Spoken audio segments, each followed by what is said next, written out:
Hi everyone, I hope you're well. I've got another story to share with you about an elephant living in the house.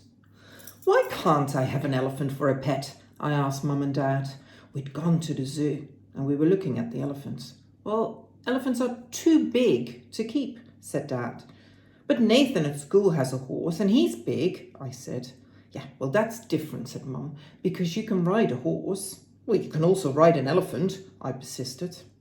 There's no space at home for one, moaned Mum. Why don't you get a nice cat instead? Well, everyone has a cat. I want something different, I said.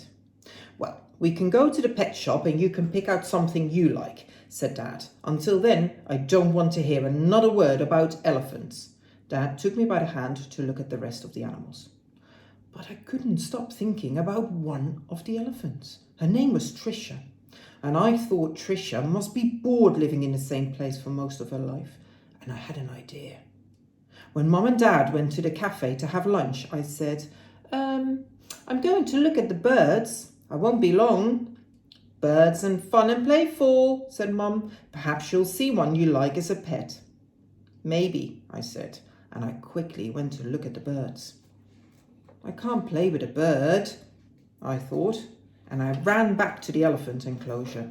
I went over to where Tricia was standing. I bet you're bored being stuck inside here, I said. Maybe you'd like to come home with me. Tricia grunted and swayed her trunk from side to side as if she understood. I've always wanted an elephant. I'll be back to get you, I whispered. Just before we left the zoo, I scooted back to the elephant enclosure. Tricia was waiting for me.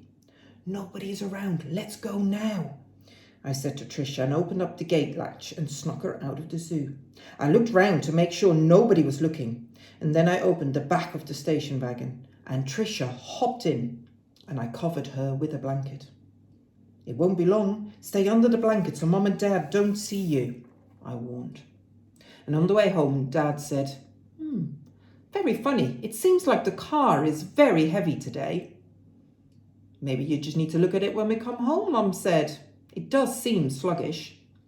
I patted the top of the blanket. I didn't want Tricia making one of her rumbling sounds.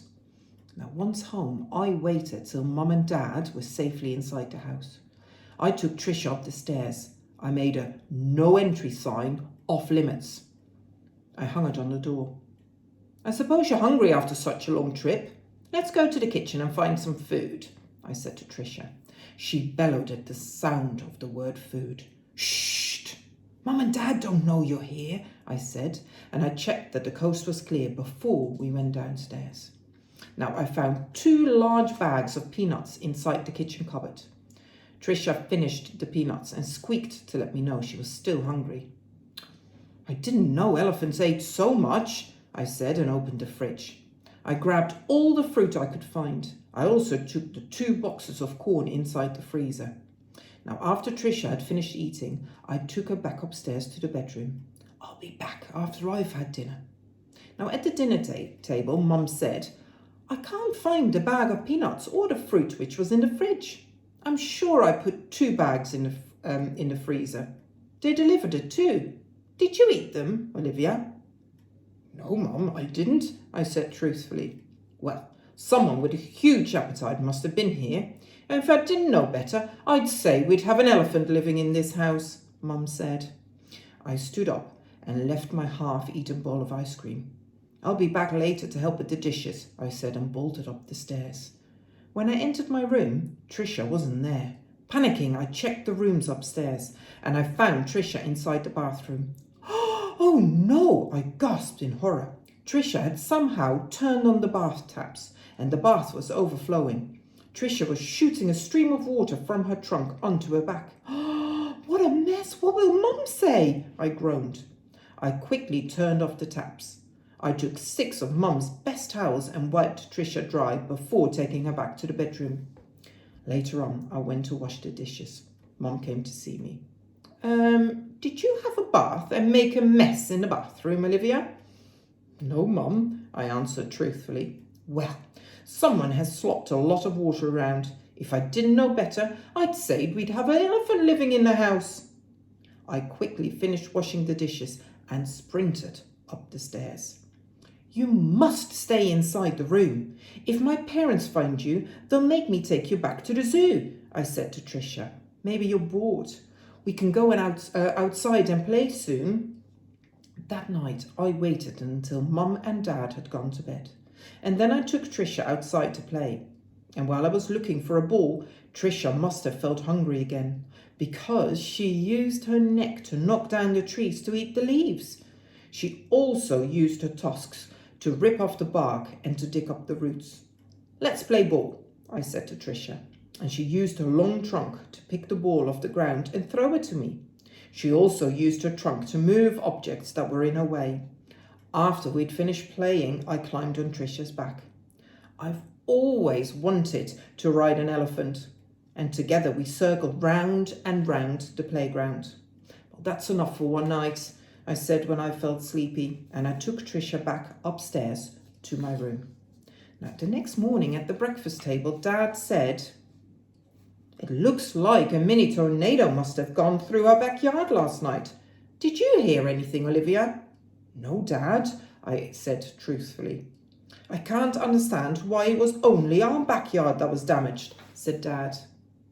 "Well, only something very strong could knock down trees. If I didn't know better, I'd say we have an elephant living in the house," Mum said. I quickly went upstairs, dressed, and got ready for school. "You must stay inside the room and keep quiet until I come home," I warned Tricia before I left. However, I don't think it was a good idea leaving an elephant inside a small room.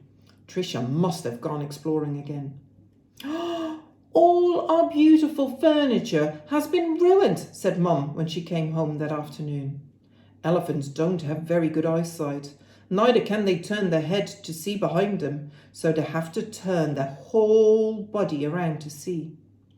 "Have you been playing ball inside the house?" asked Dad. He plonked down on the damaged sofa and he scratched his head. "No, Dad," I answered truthfully. "Only a large beast could make this much mess. If I didn't know better, I'd say we've got a herd of elephants living in this house," said Mum, and she cried. Suddenly, I didn't feel good about keeping an elephant as a pet, and I ran up the stairs. "You can't stay here anymore. Mum is beginning to suspect that you're living here. It's time to go home," I told Tricia. Tricia roared at the word home. "I need to go back to the zoo," I told Mum and Dad, and then explained. "I need to study an animal for my school project." That afternoon, Tricia went back to the zoo. And that night, when the house was dark and quiet, I carried something else upstairs, and its long, hairy arms poked out from under the blanket. "Elephants are too naughty and also too big to hide," I whispered to my new playmate.